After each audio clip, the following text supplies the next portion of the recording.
Peace must be our goal and our guide. And all that we strive for as a human family, dignity and hope, progress and prosperity, depends on peace. But peace depends on us.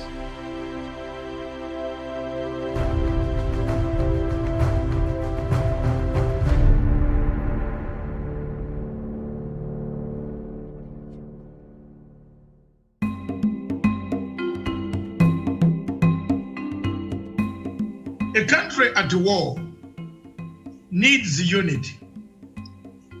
A country at war needs unity of purpose, especially when this country called Kenya is fighting an invisible enemy.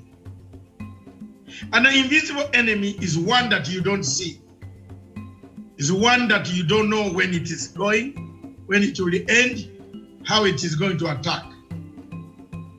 But we can prevent the attacks. We can prevent by talking with one voice. We can prevent by saving our people. We have only two choices: to save or to perish.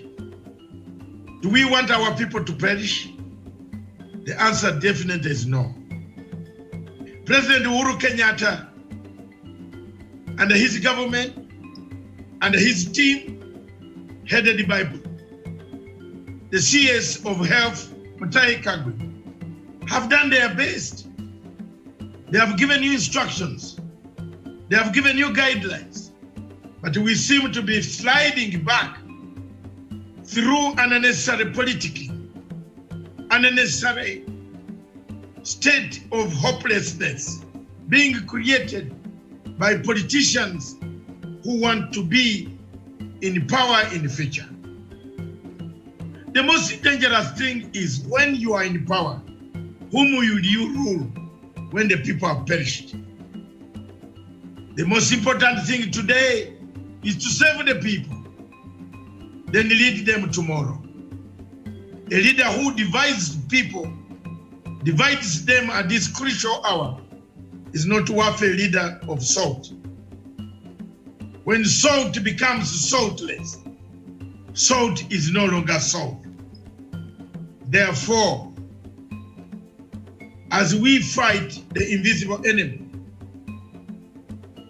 Kenyan or no Kenyan, any other nationality who has been caught up in this fight, and wherever you are in the world,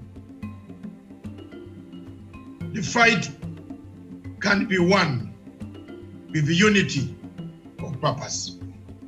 If we are united, we shall be able to fight and defeat COVID-19. A divided country cannot fight an invisible enemy who increases in numbers, but a united country with all efforts, with all support, with all encouragement to the President of the Republic of Kenya, would be able to fight and vanquish the enemy. Thank you very much, viewers.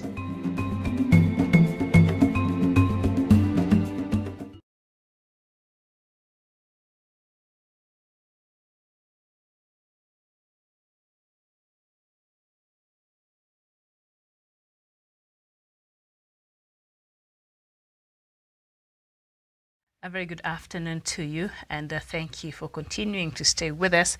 Right now, we turn our focus to news making headlines across the rest of Africa. We've been looking at the Kenyan news, since morning, the Kenyan newspapers and the news making headlines across this country. But right now, let's just get into the business of the rest of Africa, and I'll go through some news items from different African countries, and then Dr. Matanga will join me, and then we can look at take an in-depth look at some of the stories that I shall be bringing to you. And if there's anything else happening out there that you may not have here, I might not have here with me, please feel free to share, and then I shall share with the rest of our viewers. Thank you so much for staying with us. And we start with Uganda.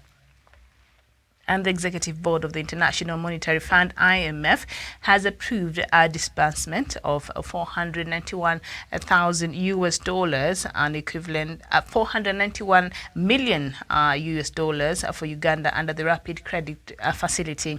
It will help finance the health, social protection, and microeconomic stabilization measures, meet the urgent balance of payouts and fiscal needs arising from the COVID-19 outbreak, and catalyze additional support from the international community.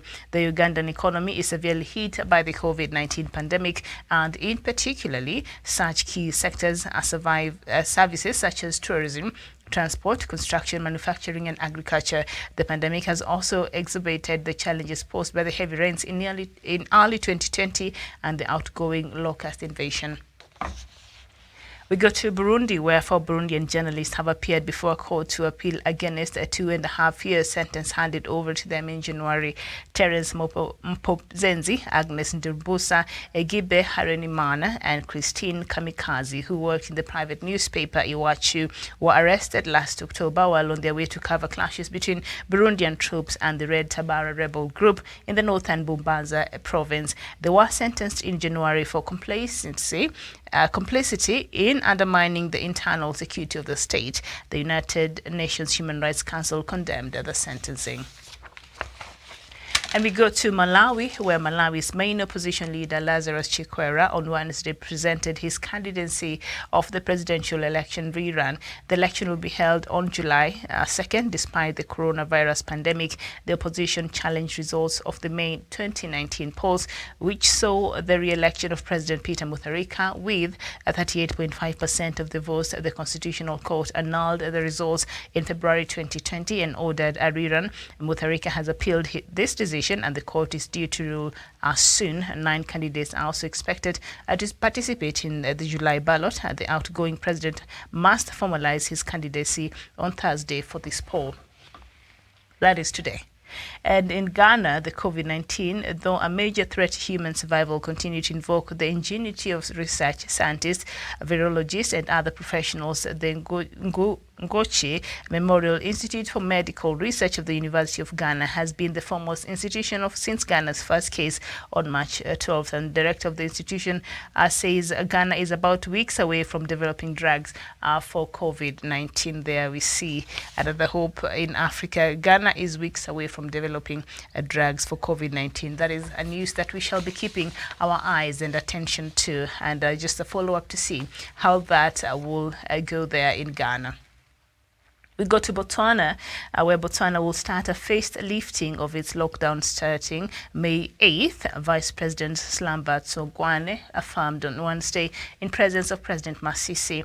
Lawmakers returned to the chamber to discuss issues relating to emergency powers that allowed the president to impose measures aimed at controlling the spread of the COVID-19. Presenting the motion before Parliament, the leader of the House and Vice President Mr. Slamba Tsogwane said the purpose of the regulation is to regulate the period during which the state of public emergency exists. There were strict virus prevention measures in and around the Parliament. All present were masked while sanitizers were administered to all entrants in the building. And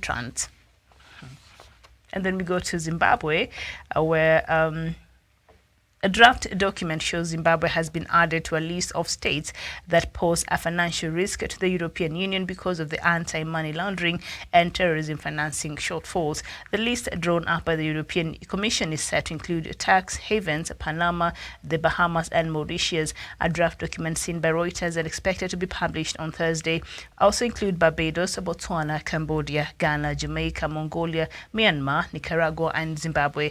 The draft document, which is still subject to changes, says countries on the list pose significant threats to the financial system of the Union. Under EU law, banks and other financial and tax firms are obliged to scrutinize more closely the clients who have dealings with countries on the list. And Zimbabwe finds itself in another list that I think it does not want to be at this point in time. Remember, yesterday we looked at the financial woes that we've been looking at for quite a while, Zimbabwe has been going through, and now look at that list that Zimbabwe finds itself in. It's like this country never catches a break at all. Let me know your thoughts on this. And we move to South Africa, And South Africa has expressed willingness to assist Madagascar to undertake scientific analysis of COVID organics, a herbal drink that is said to prevent and cure patients suffering from the novel coronavirus or COVID-19. Health Minister Zweli Mkhize said in a Twitter post that they received a call from government of Madagascar which asked for help with scientific research. He stated that their scientists will only get involved in a scientific analysis of the herb. Last month, Malawi President Andre Rajoelina officially launched this CVO, that is the COVID organic, a herbal mixture, claiming that it can prevent and cure patients suffering from the novel coronavirus. The drug was developed by the Malawi Institute of Applied Research. Why are we doubting? Why are we doubting this remedy so much? South Africa has shown its willingness, but also on the other hand, it's saying no, we're just going to have our scientists analyze the herb, but we are not going to sit here and endorse it. That is essentially what South Africa is saying. And other African countries already had ordered, a few of them had ordered for this herbal remedy against COVID-19. So interesting their development. But at least now we are talking about this COVID organic from Madagascar. We move to Cameroon, where the actions and words of the newspaper publishers in Cameroon seem to have fallen on deaf ears because no reaction has come from the government concerning publishers' strike. Monday, April 4th, 2020 was observed by newspaper media houses as a dead press day in Cameroon, as almost all the newspaper publications for the day carried the same message of the strike as the lone headline. The message read that newspapers on strike over non-payment of bills, government neglect of private media. And from their message, it is evident that private newspaper houses are disgruntled with unfair treatment meted on them by the Cameroon government. The very timely action was undertaken to commemorate the 27th edition of the World Press Freedom Day, which is celebrated every May 3rd. And I think we talked about that, but I seem to have missed this story. But there you go. But even after holding that strike, trying to symbolize the bad situation of the media there in Cameroon, as it is across a lot of states in Africa, President Paul Biya is #unbothered. All right. And then we go to Somalia. And a global charity has warned that Somalia is being overwhelmed by a spike in coronavirus. The International Rescue Committee said the situation was on the verge of spiraling out of control with widespread community transmission and inadequate healthcare. It said the official figure of 835 confirmed cases was far from the reality. And then we move to the DRC, where the Republic of Congo confirmed a receipt of COVID organics, the talented Malagasy herbal cure for coronavirus. The consignment, a donation from the Madagascar, arrived in Brazzaville on Tuesday, May 5th. The Minister of State and Director of Cabinet to the Presidency, Florent Antsiba, received the donation from a delegation that flew to the Malagasy capital to import the consignment. A part of the consignment was also to be sent to neighboring Democratic Republic of Congo, whose President Felix Tshisekedi is among leaders who have hailed the yet-to-be scientifically tested cure. The government in Brazzaville announced interest in the curative preventative cure after meeting President Susu and Madagascar's Andrew Rajoelina. Now, the African Union says it is in talks with Madagascar through its embassy in Addis Ababa with a view to obtain technical data regarding the safety and efficacy of herbal remedy recently announced by Madagascar for the reported prevention and treatment of COVID-19.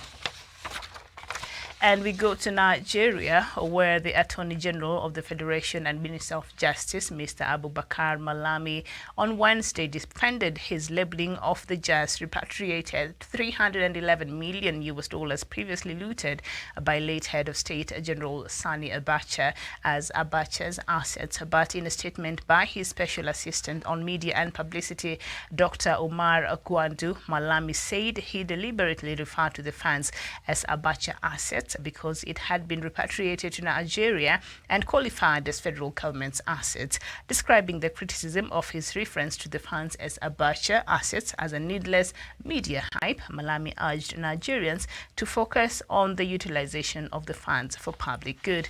And that marks the end of our news this morning. So now, in case there's something there that you've heard that has captured your attention, can we just talk about it? All right, Emmanuel Malwal, thank you so much and nice to see you here here this afternoon, and the rest of our viewers, Bright. And let's just have this conversation. Usually we interact together, and I read your comments, and we get to talk about Africa together, all right? And if there's anything out there that I need to know that I've left out, please feel free to share with me, so that we can have this conversation together. And Emmanuel, you're saying South Sudan have more death of conflict than COVID-19. Yesterday, there is fresh fighting between government forces and rebels of General Thomas Cirillo at Loka of Central Equatorial State.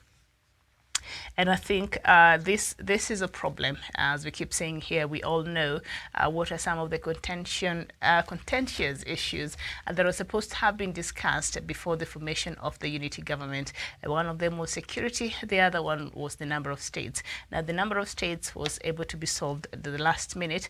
And then the most important one, which is the security of South Sudan, and how these different factions of security officials were to be brought together to be under one command as the army of South Sudan. That has not taken place, and even during the signing of that peace deal, the players there, the key players that were there, Thomas Cirillo, I did not see him. I don't know if he had a representation there, but I did not see him. And yet this person is very important in terms of his contribution and moving where South Sudan is right now. And should South Sudan move forward, then they still need such people to come together and work and make sure that they work together enable for South Sudan to move forward. So during the signing of that peace deal in February, I did not see Thomas Cirillo.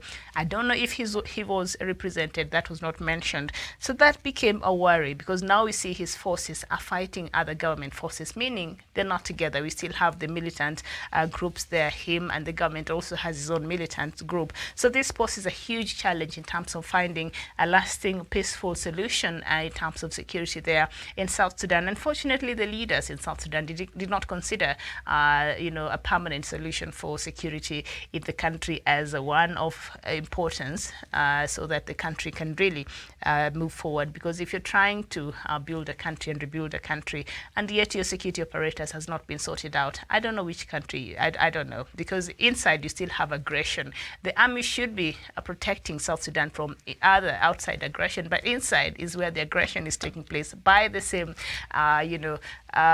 security forces. So it's a very dicey situation. And I see, Doctor, I don't know if you can hear me. One of our viewers there has just brought up the matter. I've just gone through the news. Perhaps I'll just mention a few as we continue. And he said that there is a fresh fighting between government forces and rebels of General Thomas Cirillo at Loka at Central Equatorial State. I don't know what you'd say to that. Thank you very much. Yes. I am back. Karibu sana. South Sudan. Yes. Let me start with South Sudan. The general fighting, I know him very well. You know, when you talk about South Sudan, you can't talk about it without Matsanga also. It is our peace talks of the Northern Uganda peace talks that made South Sudan a reality. The first country that sat down and resolved the conflict was South Sudan under the auspices of General Salva Kiir and Riek Machar. We owe them a lot as Ugandans. We owe them everything that we have today in terms of peace that has grown in our country. I know the general who is fighting very well. But I have said South Sudan needs help. And unfortunately, we were pursuing that help to call upon the world as journalists to loud more so that South Sudan can finally get that help. Then this COVID-19 came to place. So Miriam, guess that's how we lost it. But sincerely speaking, it needs help. This general must be brought on board. Either you bring him on board or crush him. Yeah. He has to come on board. Yes, crush him, tell him to get out, or bring him on board peacefully. Or just go, combine your forces and go for him. He's my friend, but now, with COVID-19, who wants a war? Who wants a war? Not even America wants to fight. So why does he want to fight now? Use disadvantage when the government is busy consolidating peace, to disrupt that peace. That one becomes a negative element. Thank you. Next. Next, and the news I read, I know this one might incite a bit of some feelings about Zimbabwe. And now a draft document shows Zimbabwe has been added to a list of states that pose a financial risk to the European Union because of anti-money laundering and terrorism financing shortfalls. The list drawn by the European Commission is set to include tax havens, Panama, the Bahamas, and Mauritius. And now Zimbabwe is in this list of countries, and they're saying the draft document, which is still subject to changes, says countries on this list pose significant threats to the financial system of the European Union. How does Zimbabwe pose a significant threat to the financial system of the European Union, a country that is literally begging for help? Doctor, can they give Zimbabwe a break? Let me tell you, I will fight that. That COVID is over. I will be in London, in Brussels. I've fought these guys before. The problem that Zimbabwe is making right now, and let Zimbabweans who are here, we hear. You are begging. What? If Mugabe woke up from the grave and found the Minister of Finance begging, writing an SOS. Oh, Niko Ubaya, Saidia maskini. If Mugabe woke up and saw this minister, he'll die again. He'll definitely go back to the grave. Yes. Don't beg. Zimbabwe should start, in fact, 8 p.m. Zimbabwe. I will fight it out tonight. I want to tell some leaders down there who have become very funny. Very funny. You know, when you write a letter begging the IMF, the World Bank, Jamen, the same institution is controlled by America. You saw what America did? It came out and gave Zimbabwe direct money. Then you are writing an SOS. Sisaidia, nyumba iko kwa hatari. You see, if you do that, can I tell you what happens? They will now lower your credit rating. You are calling for a pariah state. It means Zimbabwe has reached a point where nobody in Zimbabwe should be valued. But how would they put Zimbabwe in a list of countries that finance terrorism? Essentially, this is what the list says. I haven't heard any form of terrorism happening in Zimbabwe. It's not happening. That's why I'm going to fight. That's why I'm going to fight the European Union. I know the country that is fixing Zimbabwe.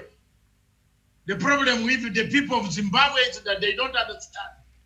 They have forgotten that we struggled so hard to put Mugabe, to maintain Mugabe in power after sanctions were given. Miriam, I was hated in Europe. I was going to be assassinated in Europe because of Mugabe. I was guarded by the Scotland Yard for 5 years over an imaginary enemy. I didn't know where he was coming from. Until now, I know where the enemy was. So, if Zimbabwe does not want to talk about it, then you have a Minister of Finance of Zimbabwe going out to cry, oh, Niko Ubaya, I am bad love. Let's beat the sanctions. Let's beat the sanctions. Where was Zimbabwe? Washaman, where are you? Washamari ya Zimbabwe, where are you? Shamaria, Zimbabwe, where are you? Beat the sanctions. Unilateral Declaration of Independence of Zimbabwe by Ian Smith. Beat the sanctions. Remember, there were sanctions on Zimbabwe. Why doesn't Zimbabwe use this brain? Here, what if my friends, chefs, Constantini Kiwenga, Emerson, Simbisayo Moyo, His Excellency E.D. Munangagwa. Don't listen to men of Oxford, men of George Soros. Listen to this mouth. Beat the sanctions. We are no longer going to cry for remove sanctions. Beat them. You know there's a difference between removing sanctions and beating them. Wacha tutafute nafasi. Let's look for Panya Road, where we can service that country, while the sanctions can remain. It doesn't matter. But look for ways to get Zimbabwe out of the economic meltdown. First, Ian Smith looked for ways. I'm now proposing and I'm now teaching 8 p.m. East African Standard Time. June, Zimbabwe. June and hear the fire, Zimbabwe. Why are they begging? Why are they begging? Why are Zimbabwe authorities begging? Even if you beg America to Angel Gabriel, there is MDC going there to say, don't lift them, claiming that Zimbabweans are killing people. The leadership is killing people. Umeona yo? So how will you remove the sanctions? Zimbabweans themselves from MDC are going to Washington to tell those people that there is killing in Zimbabwe. Where is the killing?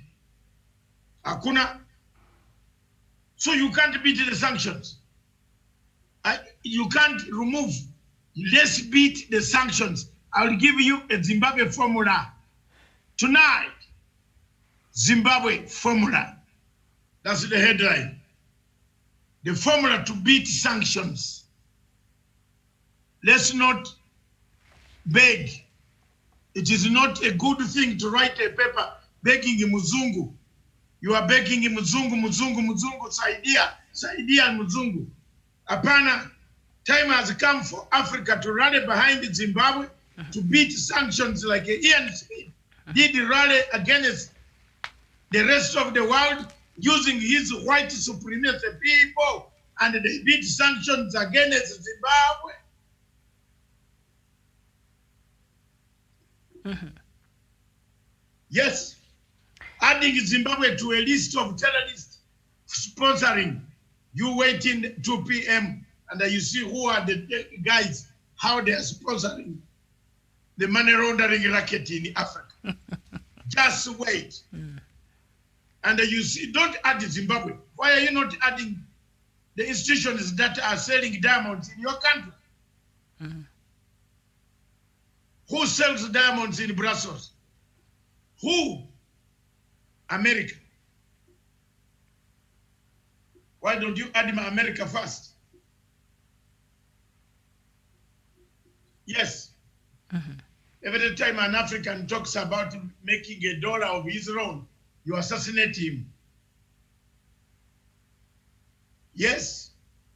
Every leader who said he's going to make his money workable, you bring him down. Where is Saddam Hussein? He was supposed to have those weapons of mass destruction. Show us one weapon.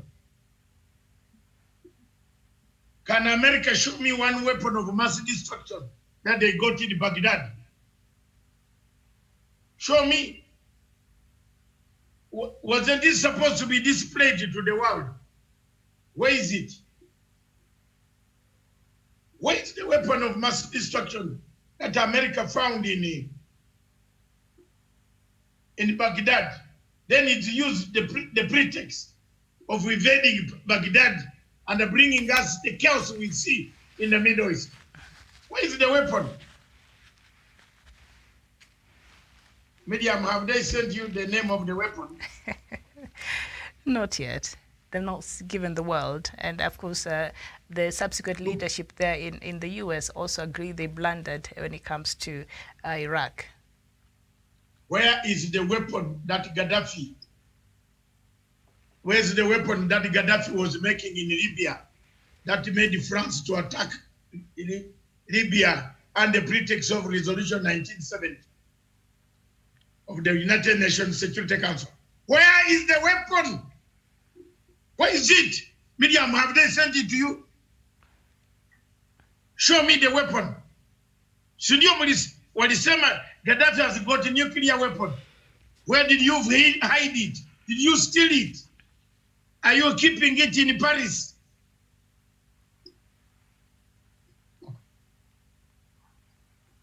Where is the weapon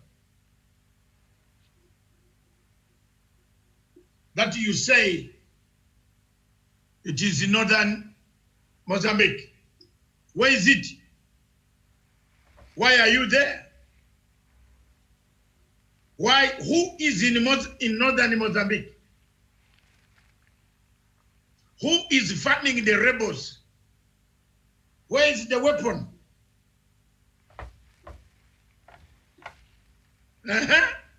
Sindio tunaulizana. Wapi? Iko wapi? Where is it? You invaded Gaddafi, you said he had a weapon to kill the world. We don't see it. You go to Baghdad, you hammer the whole country down, upside down. The river Euphrates goes up, back. Tigris goes back. It doesn't come to the ocean, to the Gulf states, ocean. It goes up, upside down. You created Syria.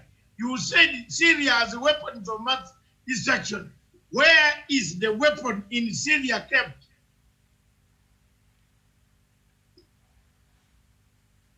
You see, you are even more shocked than myself. I'm shocked. When you see this, some of these states saying Zimbabwe sponsors terrorists, are they not the ones sponsoring terrorists? Who sent the arms to Syria to give to Mujahideen, the Al-Qaeda, to fight Al-Assad? Who was it? Obama from CIA? That CIA man called Obama sent arms to Libya, sent arms to Syria. Where are the bad arms in Syria? Ziko wapi? Where does America keep these arms that we don't see? Invisible, like a COVID-19. At least COVID-19, we are seeing dead bodies in America, coming to almost 200,000 or past. I don't know, I've not been following the count. You want to share? Siasa, that's the politics I studied, man. I have tools of analysis. Challenge me. I have tools of analysis. Look at this. Tools of analysis. I'm not using any notes.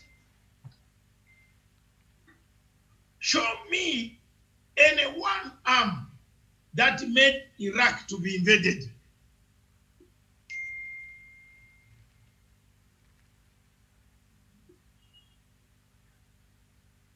You are now saying Zimbabwe should be added on the list of sponsoring terrorists. Shame. A country that wants does not even have money on its own. How can they finance terrorism activities? How does it sponsor?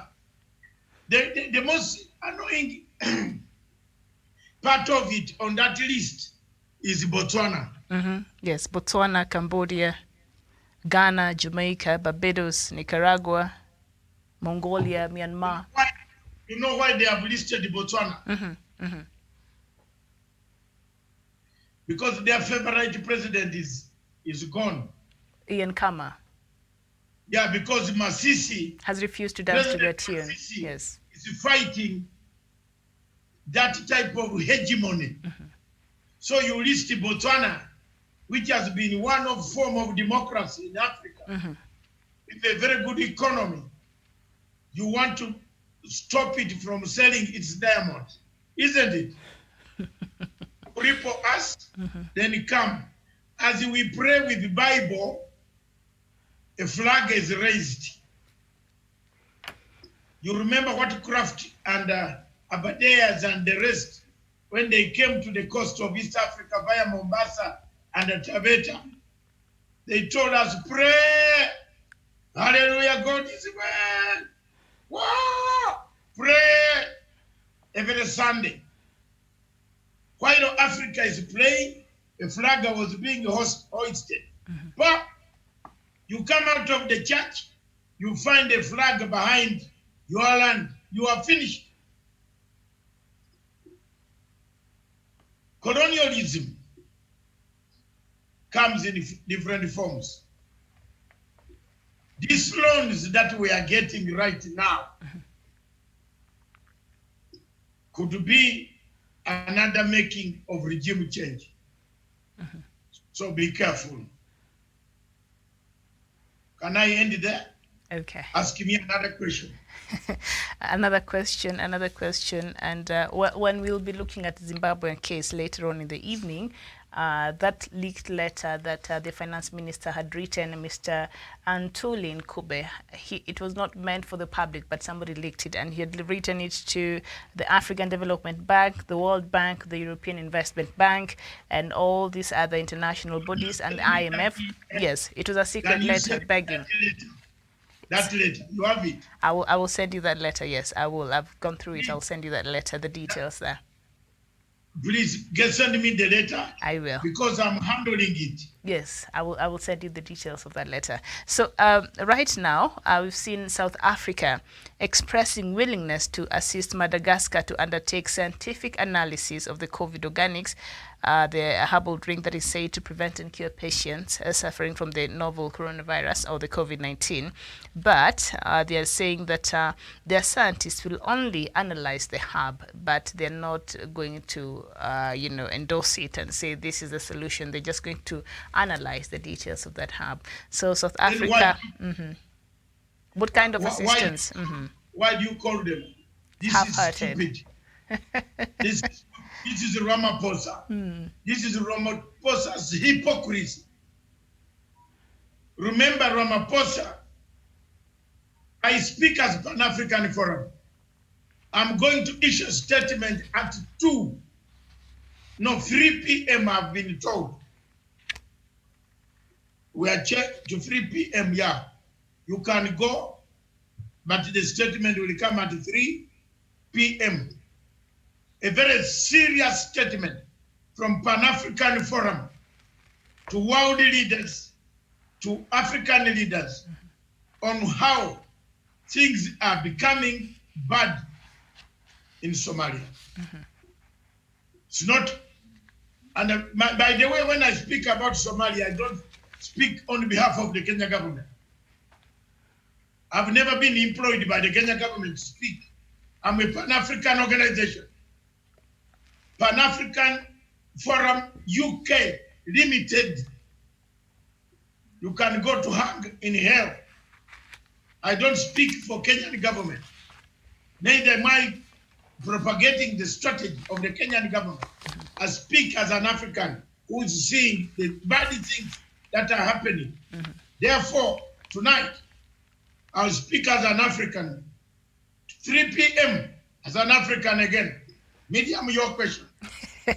This matter of South Africa expressing its willingness to come and test, but it's half-hearted. And yet, Doctor, and yet, the African Union had, yesterday, this news I had, I confirmed that they are in talks with Madagascar over the COVID organics, the island nation's purported herbal cure for the COVID-19. But they're saying they're going to obtain technical data regarding safety and efficacy of the herbal remedy. So that was African Union. And now it just clicked in my mind. African Union right now is chaired by Ramaphosa. And now we see this half-hearted help that they're purportedly willing to give to Madagascar to analyze these herbs. Do they even mean what they're saying, President Ramaphosa there? It's a very good letter. You know, something has come up very good. Orengo has finished. Kina and Ruto. Iko mzuri sana. Let me finish for you. This is Ramaphosa theory. Yes. 2 weeks ago, President Ramaphosa got a call from Bill Gates. I will even indicate the time and how long it took. Don't ask me how we listen also to their phones. That is for me as an investigative agent. Bill Gates and Melinda Gates and the Bill Gates Foundation, they want to sell their drug, the vaccine. Now tell me why Ramaphosa is romped in to romp African heads of state to accept Bill Gates' vaccine. How then can Ramaphosa allow the yummy liquid, yummy COVID organic yummy from Madagascar to be sold? Yet Belinda Gates, Ramaphosa, remember Ramaphosa is a very rich man. And he's the chair of the African Union right now. Yes, he has some level of... is a rich man. Do you know that the rich men of the world wanted this medicine sold by hook or crook? George Soros, Bill Gates, Ramaphosa, and the dirty, stupid man in the World Health Organization, Commander Tedros. I was told to leave Commander Tedros. I've left you for, we can't fight during the war. Let's finish the war. Let's cool it down, the curve goes down, then we come for you. That's a good strategy we have taken. So all these people, if you find strife Masiwa, that yapping, stupid wizard of Zimbabwe, Emma Fikizolo, who gets money, who got money from Zimbabwe's riches and serves other interests, claiming to be somebody who gives out things.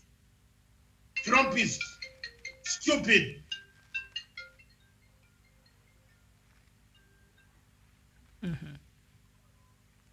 All right, there you go, Doctor. Dealing with this matter there, in case you're wondering what Doctor is talking about, South Africa is saying now they are sort of willing to assist Madagascar to undertake scientific analysis of the COVID organics, a herbal drink that is said to prevent and cure patients suffering from the novel coronavirus or COVID-19. And the Health Minister Zweli Makidze said in a Twitter post that they received a call from the government of Madagascar, which asked for help with scientific research. But what now South Africa is saying that their scientists will only get involved in a scientific analysis of the herb. That's all. They're not going to establish whether it can help cure COVID-19. Just the scientific analysis of this herb by Madagascar, whose President Andry Rajoelina has been floating as a possible cure or treatment for the COVID-19. There, our doctor seems to dealing with something important there on the side. Thank you so much, our viewers, for your time. Thank you for engaging with us this afternoon. This has been Diaspora Dispatches. We shall see you back here later at 3 p.m. with another show. And so let's meet then. Thank you so much and good afternoon.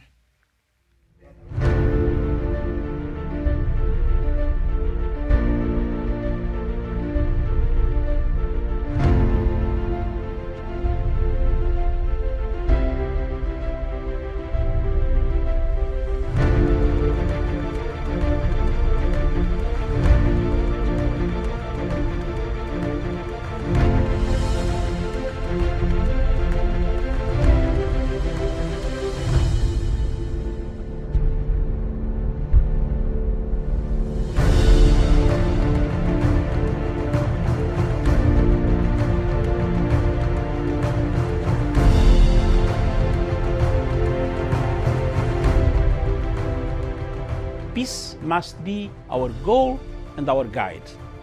And all that we strive for as a human family, dignity and hope, progress and prosperity, depends on peace. But peace depends on us.